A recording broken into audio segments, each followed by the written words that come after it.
The NHL is actually proposing a new realignment plan to drop it from 6 divisions to 4 and featuring wild card teams instead of just your 8 spots, even though you'll still have Right. 8 spots. Yeah. Well, they were supposed to do it last year, but obviously they had a few things to take care of this off season, and it kind of got pushed to the back burners. Well, yeah, with the whole lockout, I like you said to me, because I mentioned something like that to you the other day about a realignment, and you said to me that they were a little busy this summer to be worrying about that. Yeah, they had some other things, like maybe playing a season, Yeah, exactly. That would probably hold top priority over anything else. That's for damn sure. So my question is, A, have you really read into this? Like, do you understand what they got going on, what they're trying to do? And B, if you do, what do you think of it? Well, what they're trying to do, like you said, is they want to have the 4 divisions, and they want to have the top 3 teams from each division make the playoffs, and then leave the other wild card spots open. I mean, it works, I guess, but what's going to happen is they want to move Columbus and Detroit over to the East, and then you're going to have 16 in the East and 14 in the West. I don't know if I really like that unbalanced. I don't know why. I think the most logical reason, or the most logical answer, would be to take somebody like Nashville or Columbus and move them up into probably Nashville. You move them up into the Southeast Division,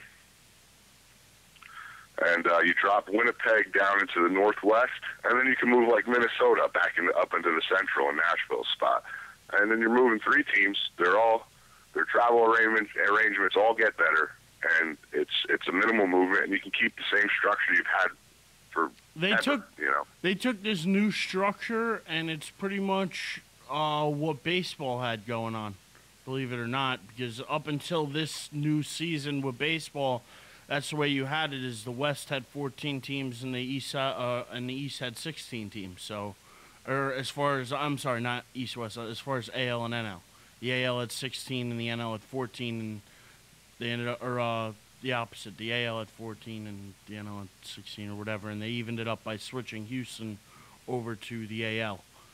Make it 15 and 15. So, I mean, I understand what you're saying where they can even it up.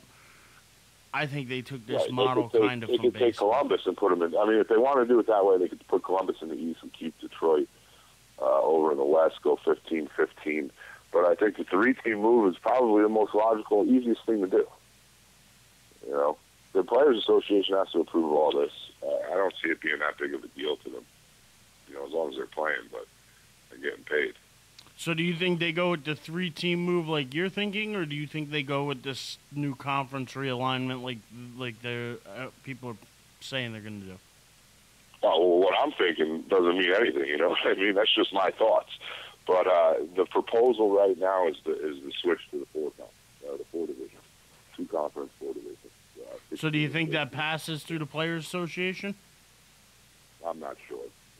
You're a little hesitant on it, Fife. It's been out there for a day. I don't really think it's that big of a deal to them that much, As long as their travel arrangements end up being easier than what it is, they'll be happy. But I just don't see a big problem with a 3-team move. But, again, they want to change it. And, they're trying to make a move to be more fan-friendly. So a lot of the things they're doing are either to up scoring or to mimic leagues that are successful right now.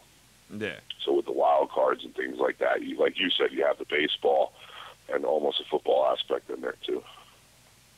Well, I mean, the one thing I'll say that sort of interests me about this is 2 facts of the uneven split, 16 in one conference, 14 in the other. That one is a little weird to me. And then the idea of the fact that you could possibly have, with your 4 divisions, you could possibly end up with 5 teams making it from one division and only 3 from another. Like, that to me, like when I was reading the article that explained this, they made it seem like that was a bad thing. And I don't see why 5 teams out of one division and only 3 out of another would be a bad thing. If you think about the fact that as long as the best teams get in, what else are you really worried about? You know what I mean? The top 3 teams in each division earn a postseason berth automatically. So there's and they earn home ice in the first round. You know, that even if it happens every year in the Southeast Division, the team that wins the Southeast Division gets the third seed in the playoffs, and they don't deserve it, but they won their division, so they actually, you know, obviously they deserve it, but they're not the best team for that slot. But what you have is the best 8 teams from each conference every year making the playoffs, and that's why the NHL playoffs are what they are. I mean, last year were great playoffs. I haven't seen playoffs that good in a while, but I can't say I've ever been disappointed with an NHL playoff. Fair enough. I mean, one thing I'll tell you is last year's NHL playoffs brought me back into enjoying watching hockey. I was one of those fans where you grabbed me last year in the playoffs, you pissed me off because of the lockout, and now I'm sort of just watching, you know, here and there. I'm not really sucked into it like I would have been if the lockout didn't take place. You know what I'm saying? Like, they had the momentum with me, and they lost the momentum with me coming into this year with the lockout. Now, I won't lie. Yeah. Once the playoffs start, I do intend to watch more hockey because the playoffs, I have faith, will be very good hockey because I believe by that point the teams will be playing their best hockey, but I was one of those fans. So, I mean, all in all, it seems like this realignment does not sound like a bad thing. It could be a positive for the league as a whole. Is there anything you can think of off the top of your head that might hold the players back from wanting to do this? Not really. Maybe just an uneven split and something that they, you know, they're accustomed to what it is now. So some guys don't like change, and they're not going to be open to change. So that could be the only thing. Guys just don't want to change. You know, there's more logical ways to do it. And a lot of times the first proposal with things like this doesn't always go through. You know, sometimes it has to be tweaked. The Players Association might come back with another proposal and say, well, we like what you put out there, but what if we did it like this?